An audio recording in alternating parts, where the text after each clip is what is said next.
Hey guys, take two. Let's try this again. So, again, my name is Brian Monnier. I'm from the California Yoga Company, and I was just kind of talking about, before we got cut off, about kind of my story and why I got into this stuff and how I kind of became a transformation specialist as well as a pain relief specialist. You know, my own personal process with my yoga practice came from me having to rehabilitate a really bad knee that I'd hurt in the mid-90s and a bad back that I really strained in 99. You know, my personal yoga journey revolved around really kind of getting to the point when I was in my mid-20s where, like, I was 20-something years old. I wasn't even 30. And I was having trouble walking. After I hurt my back, I could hardly move. And at the time I had hurt my back, I had really just started to really get into yoga regularly, and I limped into my teacher's studio in Cal Hollow, Tony Sanchez, and he just looked at me and said, "You're done with martial arts for 2 years. You're going to have to really dedicate yourself to your yoga practice and learn how to rehabilitate your injury," which has led to a very amazing career of being able to help thousands of people at this point in the last 18 years rehabilitate bad backs, necks, knees, you know, most major joint injuries. We've helped people with hip replacements. I've helped people with getting prepared for abdominal surgeries. So I do have a lot of relevant experience in using the system of hot yoga to help rehabilitate people's injuries and physical limitations. Now, up until right about now, in the history of what's happened in hot yoga, there's really been one predominant school of thought on it, and that's from Bikram yoga. It's not one that I always agree with. The inability for people to modify the postures to accommodate themselves to be able to get through the pain restriction that they're in. If you can't modify your posture to accommodate your personal limitations, listen, I get it. You know, there is a level of where you got to kind of suck it up and take it.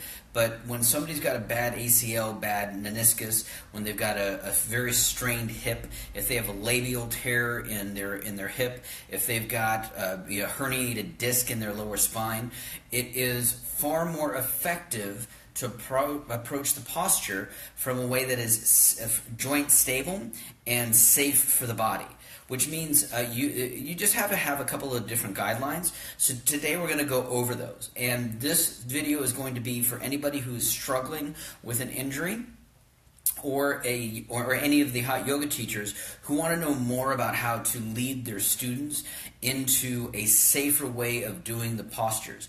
Now remember that when you do modify, you are going to have to, number one, you're going to need, if you're practicing or if you're teaching, you need to put a definitive time period on the results that you're getting. So the kind of time for the body to heal and begin to see some major benefit, there are three major ones. First is 6 weeks.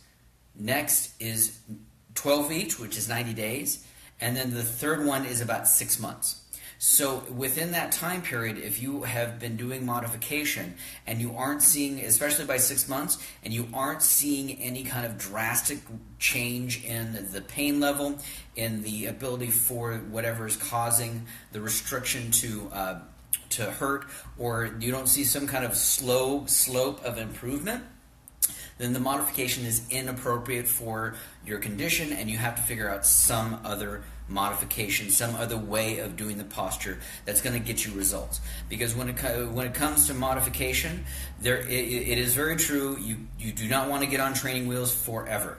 The goal in modifying the posture is to break it down into a position where the body can move well, right? It can address scar tissue, can address pain, especially at the joint level, so that you can free up that area, make it strong, and then move on. If you are consistently modifying your postures for a year, 2 years, 3 years, then you are doing something ineffective, and you're probably going to have to take a real hard look at that, and more than likely you got to look at your nutrition and lifestyle, because that's usually where the stuff starts. So let's start with the major guideline in how you should approach dealing with a modified practice. first thing you're going to want to do is, number one, differentiate between the type of pain that you're experiencing, right? If it is a dull, achy, kind of dark pain, that is a pain that is a stretching pain, can be dealt with without injury. Though you do have to be careful in whatever range of motion that you are that you're doing, right? That's kind of one of those where, like, it's a fine line. You should still be careful and be respectful of your limitations, and if necessary, modify if it becomes the following. If your pain level is sharp, if it's fiery, if it's electrical, that is a bad pain, and it's a pain that is going to prevent your nervous system from releasing, right? So as soon as you'll know the difference in the pain when you get it. A bad pain is like, oh, Jesus, like your body just seizes up against it, right? It will literally push you out of whatever range of motion you're going in, because it's really, really super painful, and the nervous system just doesn't want to do it. It doesn't want to do it for a reason, because the area is not stable. When you're modifying for a joint injury, let's say, which includes spinal injuries, right? So if you remember the vertebrae or joints, if you start to get that type of pain, you're not in a positive position for your brain to understand that you're trying to make it safe, and because the joints aren't stable.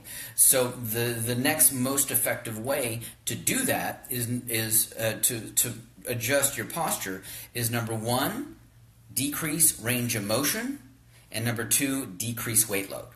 Right? By decreasing range of motion in the joint and decreasing weight load, it takes the demand off the nervous system to relax and be able to go to the muscular structure, right? So it's at that level, when you're stable, when you're put into place where the body when the body can go to the long muscles in weight load and comfortably hold them, you'll be able to get a much better, much deeper range of motion eventually. And it is a faster progression of progress when you're dealing with your injury. Now, this is not going to be a short road. It's going to take you a while, and it's going to get frustrating, because your body got this way for a reason, and patience is what's required in this process. I always tell my students who come, you need one good solid year of focused effort, right? So we've got a couple of minutes here, and if you have any questions, guys, of course, ask them in the comments page. I'll try to answer them at the end. Please also like and heart this so that we can get this out to the world and help a lot of people. So let's talk a little bit about what it looks like to modify a practice. And I'll take one of the postures that I see the most often people have trouble with. And it's actually one of the harder postures in our sequence. I'm not going to go too deep because I'm not really warmed up, but it's the triangle. So let me step back here. So when we get into a triangle from our lineage, right? If you're approaching the posture, you get down and your hip is all elevated, your knee isn't in alignment. Notice the tweak in my hip. If I go down, that's just a groin injury waiting to happen, especially if I've got any kind of tight inner thighs, knee issues, or lower back issues, right? So in order to get to the really nice low, abdomen strong, legs strong stance into a tilt, right, so that we're nice and strong, rather than just going down low with my hip elevated and my knees out of alignment, I'm going to take range of motion out of it, right? So here's what it looks like from the side, right? For the teachers who see this. You probably, right, if we're here, notice my knee is slightly rolled in, right? That's because the range of motion between my hip and my knee is too great. So to adjust, the first thing you can do is just adjust it, turn the hip forward so that we have a good clean line in the sink. Next is to put your forearm on your thigh, decreasing weight load, right? So by bringing my hand down, it increases the demand on the thigh muscle, which may not be strong enough. And if I've got a tight hip or a knee injury, that's going to make it hard to get down. But if I just kind of support my forearm on my thigh, I can clench my rear, I can really root my stance and pull my waist in to protect the joint system, right? Does that make sense? Give me a heart and a like if it does. And so this is a great example, especially so, and this is just that simple hip turn forward, right? If you have your knee rolled in, that is a range of motion that is way too deep. You've got to decrease it, and over time you can open up the hip joint and open it up wider. Another area that I see all the time for anybody who's got a lower back injury is the first back bend in our sequence. It's a very very high demand back bend for beginners, and if you have a neck, shoulder, or lower spinal problem, trying to approach a 90-degree back bend super deep is going to be problematic. Now, I'm not going to go all the way to 90 degrees, but I'm just going to give you an example. So if we're going back, right, and we try to go all the way back and we have a back injury and it just pinches and crunches, that's not going to be something that's going to be beneficial for you.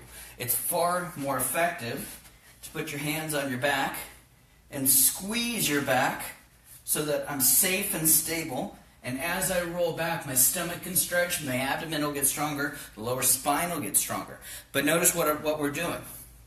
We are breaking down weight load by supporting with the hands on the spine, decreasing range of motion, because I can only go so far back as my arms and my chest and the squeeze of my shoulder blades will allow safely, without crunching into my back.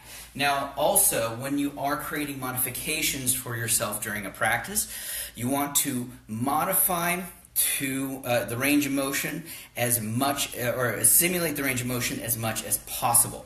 So, like for standing head to knee, one of the biggest problems that I see is when people have got a low back injury, or they don't have very good balance, and especially if it's coordinated with a low back injury, bending over and grabbing is not possible. So a simple, easy modification is just to lift your knee and keep your waist strong. By strengthening the abdominal wall first, you protect the lower back in that really bent over position.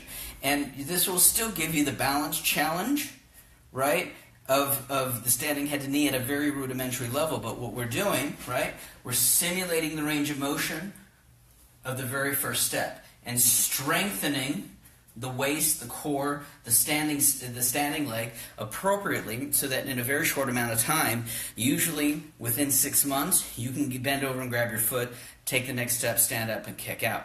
So, these are really, really simple things. Now, as always, please be respectful of your school. There are schools nowadays, especially in the hot yoga community, that are being more open to allowing people to modify for their injuries, especially as they become more educated as a school. But many, many of them are still die hard, do not modify. If you run into that, then you're going to have to make a decision of whether or not you want to stay at that studio or not. Because ultimately, it's your body, it's your practice, and you can either go the way that is least effective or more effective. I hope that helps. I know this has been a real quick video, and if there's any questions, guys, please put them in the comments page. If I can help you out in any way, please let me know. Also, and please like and share this so that we can help more people be safer in yoga. And I will see you later. Oh, also, let me know if there is a subject that you want me to talk about, because this video was a result of direct messages, people messaging me, asking me questions, and I always, every week, I kind of take a look at them and see which ones I get the most of, and then I do a live cast on it. So please give me some feedback. I hope you guys have a great day. I'll talk to you later. Bye.